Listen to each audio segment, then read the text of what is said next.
Durante siglos, Occidente llamó a este país Persia. Lo imaginó como una tierra de reyes dorados, alfombras, jardines, poesía, ruinas imperiales y leyendas antiguas. Persia era un nombre que sonaba hermoso, antiguo, refinado, casi mítico. Pero en 1935 ocurrió algo que, a primera vista, parecía sencillo. El gobierno de Teherán pidió al mundo que dejara de usar Persia y empezara a decir Irán. Muchos creyeron que se trataba solo de un cambio diplomático, de una corrección terminológica, de un detalle administrativo. Pero no lo era, porque detrás de ese gesto se escondía una pregunta mucho más profunda. ¿Quién tiene el derecho de nombrar una civilización? ¿El extranjero que la contempló desde fuera o el pueblo que la ha llamado por su propio nombre durante siglos? La historia de Persia e Irán no es, en realidad, la historia de dos países distintos. Es la historia de una misma tierra atrapada entre dos espejos. Uno, el espejo exterior, construido por griegos, europeos, viajeros, diplomáticos, arqueólogos y soñadores. Ese espejo decía, Persia. El otro, el espejo interior, forjado por la memoria histórica de sus habitantes, por sus textos, sus mitos, su lengua y su idea de continuidad. Ese espejo decía, Irán. Y cuando ambos nombres chocaron en la era moderna, lo que estaba en juego no era una simple palabra. Era la imagen del pasado, la definición de la nación, la relación con Occidente, la herencia preislámica y, en el fondo, la batalla por decidir si este país sería recordado como una reliquia exótica del pasado o como un estado moderno con un nombre propio. Suscríbete a mi canal. No te pierdas los nuevos e interesantes videos que grabo especialmente para ti. Seguimos. Para entender esta historia, hay que empezar muy atrás, mucho antes de la diplomacia moderna, mucho antes de Reza Shah, mucho antes incluso del Islam. En la antigüedad, los pueblos de la meseta iraní no formaban un bloque uniforme, pero poco a poco fueron compartiendo lenguas emparentadas, tradiciones, mitos, formas de poder y una conciencia cultural cada vez más amplia. Entre ellos destacaban los persas, un pueblo asentado en el suroeste, en la región que los griegos conocerían como Persis y que en formas iranias aparecía como Parsa o Fars. Ese detalle es crucial, porque Persia no era originalmente el nombre de toda la civilización, sino el nombre de una parte, una provincia, una región, el hogar de una dinastía concreta. Cuando los aqueménidas, nacidos precisamente de esa región, levantaron un imperio gigantesco, a partir del siglo VI a.C., los griegos hicieron lo que muchas civilizaciones hacen cuando observan una potencia extranjera. Tomaron el nombre de la parte más visible y lo aplicaron al conjunto. Para ellos, aquel enorme imperio pasó a ser Persia, y sus habitantes, en términos generales, persas. El problema es que los nombres impuestos desde fuera suelen ser eficaces, pero no necesariamente precisos. Persia funcionaba perfectamente para la mirada griega, y más tarde para la romana, y mucho después para la europea.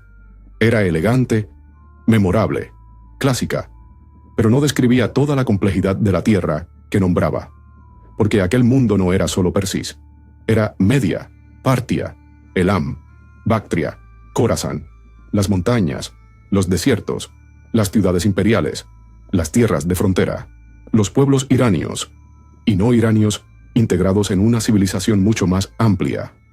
Y, aún así, el error sobrevivió, no porque fuera absurdo, sino porque era útil.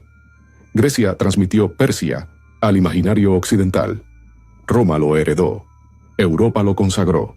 Mientras el extranjero decía Persia, en el interior de esa civilización fue consolidándose otra idea, no exactamente la idea de un Estado-nación moderno, porque eso sería anacrónico, pero sí la idea de una comunidad histórica, política y cultural más amplia que una sola provincia. Esa idea acabaría expresándose en una palabra decisiva: Irán. La raíz de ese nombre está vinculada al término Arya, que en el mundo iranio antiguo tenía un significado etnocultural e histórico, no el sentido racial que, siglos más tarde, deformarían ideologías europeas. Con el paso del tiempo, esa raíz dio lugar a formas que aludían a la tierra o al dominio de los iranios. En época sasánida, entre los siglos III y VII de nuestra era, la palabra Erán y expresiones como Eranshar, el reino, o el dominio de los iranios, aparecen ya de forma clara en inscripciones y tradiciones políticas. Eso cambia por completo la perspectiva. Irán no fue una invención diplomática de 1935. No fue una marca nueva. No fue un capricho moderno. Era un nombre con raíces profundas que expresaba una autopercepción histórica mucho más amplia que el viejo exónimo occidental. Dicho de otro modo, Persia era el nombre que el mundo exterior había popularizado. Irán era el nombre que esa civilización había conservado para pensarse a sí misma. Y esa diferencia importa, porque a veces una nación puede vivir durante siglos bajo una extraña dualidad: ser una cosa para sí misma y otra para los demás. La caída del imperio sasánida en el siglo VII, tras las conquistas árabes, podría haber destruido esa continuidad y, en parte, la golpeó con enorme violencia. El viejo orden imperial colapsó, la religión dominante cambió, la lengua árabe adquirió prestigio extraordinario, nuevas élites, nuevos centros de poder y una nueva civilización islámica se expandieron por la región. En muchos lugares del Próximo Oriente, transformaciones semejantes diluyeron antiguas identidades políticas. Con el paso de los siglos, Persia dejó de ser solo un nombre geográfico heredado de los griegos. Se convirtió en una fantasía. Para Europa, Persia no era simplemente un estado asiático más. Era una palabra cargada de imágenes. Evocaba a Ciro, Darío, Jerjes, Persépolis, los magos, los jardines, la seda, la miniatura, las alfombras, la poesía, las cortes, Oriente como escenario de lujo, sabiduría y decadencia. Eso le daba a Persia una enorme ventaja simbólica. Era un nombre que ya venía envuelto en literatura, arqueología, clasicismo y romanticismo. No necesitaba explicación. Occidente lo reconocía de inmediato, pero esa ventaja era también una trampa, porque el nombre Persia no solo transmitía prestigio, transmitía también una imagen detenida en el tiempo. Presentaba al país como una civilización admirable, sí, pero muchas veces como una civilización del pasado. Una tierra para contemplar, no necesariamente para tomar en serio, como Estado moderno, celoso de su soberanía, con su propio proyecto nacional. Ese punto resulta decisivo para entender lo que ocurrirá en el siglo XX. Reza Shah no heredó solo un país frágil, presionado por potencias extranjeras y necesitado de centralización. Heredó también una imagen internacional incómoda, un país al que Europa podía admirar como Persia y, al mismo tiempo, subestimar políticamente. En el siglo XIX, la vieja gloria histórica convivía con una realidad mucho más humillante. Bajo la dinastía Qajar, el país se vio atrapado entre las ambiciones de Rusia y Gran Bretaña. Perdió territorios, sufrió presiones diplomáticas, concesiones económicas y una creciente penetración extranjera. Aquí aparece una dimensión fundamental del problema del nombre, porque los nombres no flotan en el aire, operan dentro de relaciones de poder. Cuando Reza Shah Pahlavi llegó al poder en los años 20 del siglo XX, lo hizo con una visión clara: construir un Estado centralizado, fortalecer el ejército, limitar poderes rivales, modernizar la administración, reducir la influencia de autoridades tradicionales y proyectar una imagen nueva del país. No era un liberal, no era un demócrata en el sentido moderno. Su proyecto fue autoritario, selectivo y duro, pero fue también un proyecto de reconstrucción nacional. Y dentro de ese proyecto, la cuestión del nombre tenía un peso mucho mayor de lo que puede parecer hoy. Reza Shah y el nacionalismo de su época insistieron fuertemente en la continuidad histórica entre el Irán contemporáneo y su pasado preislámico, especialmente el aqueménida y el sasánida. No se trataba simplemente de exaltar ruinas antiguas, se trataba de afirmar que la nación iraní no era un accidente reciente, ni una creación colonial, ni una periferia sin centro. Era una civilización histórica, profunda, con un nombre propio. Y en ese contexto, Persia empezó a parecer insuficiente, demasiado estrecha, porque nacía del nombre de una región, demasiado externa, porque venía filtrada por la tradición occidental, demasiado romántica, porque convertía al país en una imagen estética más que en una soberanía moderna. Irán, en cambio, servía mejor al nuevo mensaje. Era el nombre interno, el nombre histórico de autodefinición, el nombre que permitía decir: no somos únicamente la Persia que vosotros heredasteis de los griegos, somos Irán, y así nos llamamos nosotros. El punto de ruptura llegó en 1935. Ese año, el gobierno de Reza Shah pidió formalmente a las misiones diplomáticas extranjeras que, en su correspondencia y trato oficial, utilizaran Irán e iraní en lugar de Persia y persa. Aquí conviene ser muy precisos. No fue que el país despertara una mañana y cambiara mágicamente de esencia. No fue que Persia desapareciera de un día para otro, porque el nombre condensaba varias luchas a la vez. Primero, una lucha por la escala histórica. Persia remitía sobre todo al legado persa propiamente dicho. Maravilloso, sí, pero parcial.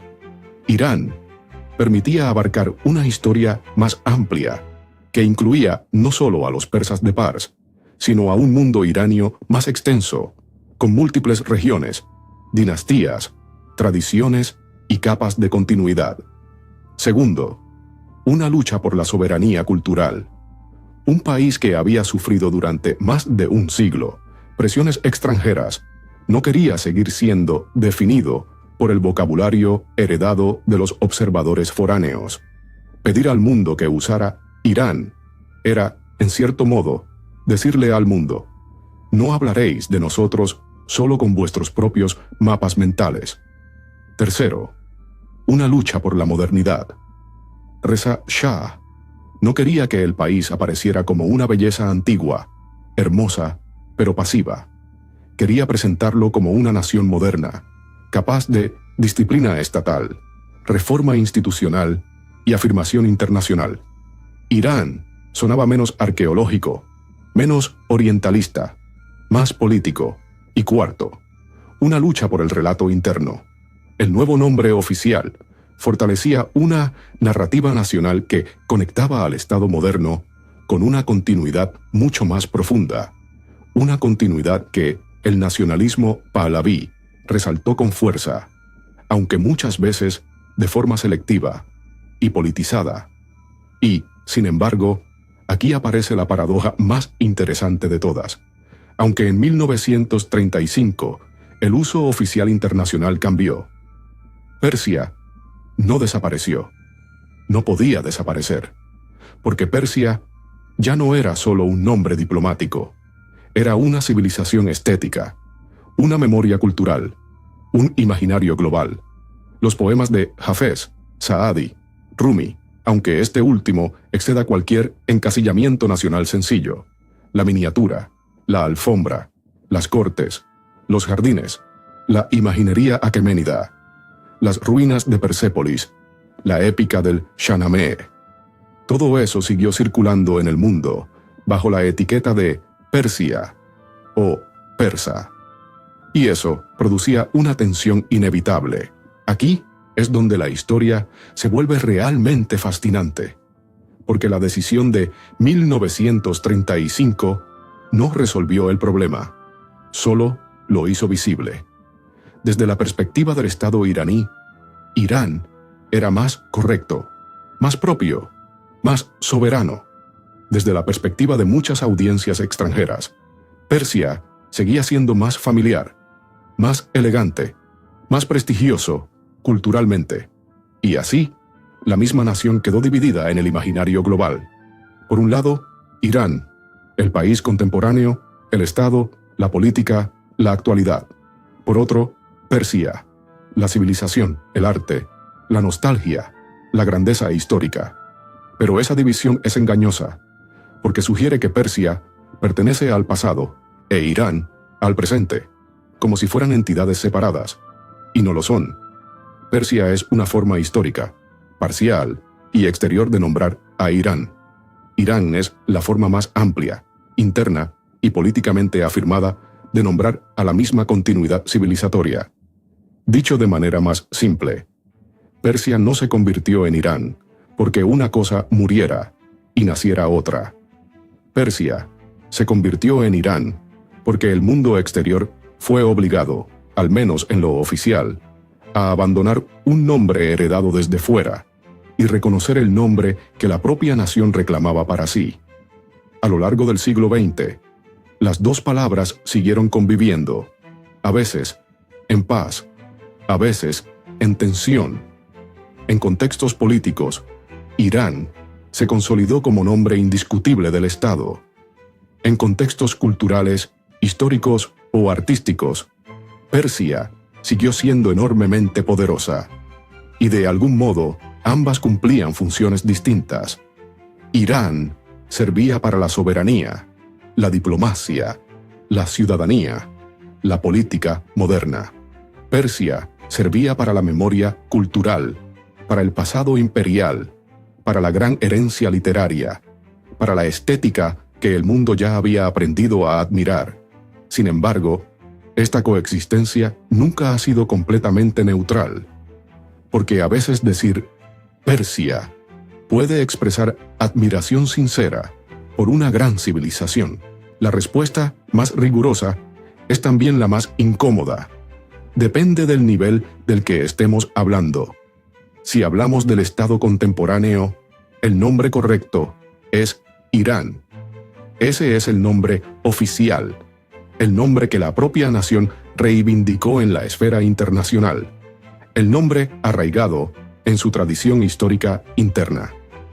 Si hablamos de ciertos periodos antiguos o de contextos culturales muy específicos, Persia puede seguir siendo legítimo, siempre que entendamos sus límites, porque Persia no abarca toda la complejidad de Irán, pero sí nombra una parte esencial de su legado histórico, particularmente aquel que Occidente aprendió primero a conocer.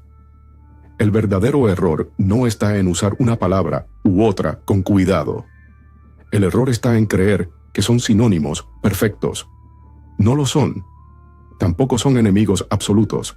Son dos puertas de entrada a la misma civilización, pero cada una ilumina algo distinto. Persia ilumina el prestigio clásico, la memoria artística, la herencia imperial vista desde fuera. Irán ilumina la autodefinición histórica, la continuidad interna, la soberanía moderna y la amplitud real de esa identidad. Entonces, ¿por qué Persia se convirtió en Irán? Porque Persia era un nombre poderoso, pero incompleto, porque nacía de una región, no de toda la amplitud del país, porque era el nombre favorito del extranjero, no necesariamente el nombre preferido por la nación para definirse a sí misma, porque en la era del nacionalismo, de la centralización estatal y de la lucha por la soberanía, Seguir aceptando solo el viejo exónimo occidental ya no resultaba suficiente, y porque Reza Shah entendió algo crucial, que un Estado moderno no solo necesita ejército, ferrocarriles, burocracia y fronteras, necesita también controlar su relato, y, a veces, controlar el relato comienza por imponer el propio nombre. Pero la historia no terminó ahí. Al final, la pregunta no es solo ¿por qué Persia se convirtió en Irán? La pregunta es ¿por qué el mundo necesita dividir en dos nombres a una misma continuidad histórica? Quizá porque Persia permite admirar sin enfrentarse al presente, y Irán obliga a enfrentarse al presente sin siempre comprender la profundidad del pasado. Pero esa división es insuficiente, porque detrás de ambos nombres está la misma tierra, la misma memoria, la misma capacidad de sobrevivir a imperios, a invasiones, a religiones, a revoluciones y a siglos de mirada extranjera. Persia no desapareció. Irán no nació de la nada. Lo que cambió fue el equilibrio de poder entre el nombre que el mundo había heredado y el nombre que la nación reclamó para sí. Y quizá esa sea la lección más profunda de todas, que a veces la lucha más silenciosa de una civilización no consiste en defender una frontera, ni en ganar una batalla, ni siquiera en conservar una dinastía. Consiste en algo aparentemente más simple, pero no menos decisivo: obligar al mundo a llamarla por su propio nombre. Esa fue la verdadera transformación, no el paso de Persia a Irán, como si un país hubiese reemplazado a otro, sino la afirmación de Irán sobre Persia, la victoria del nombre interior sobre el nombre heredado desde fuera. Y por eso, hasta hoy, cada vez que pronunciamos una de esas dos palabras, no solo estamos nombrando un lugar, estamos tomando partido, aunque no lo sepamos, en una vieja guerra por la memoria.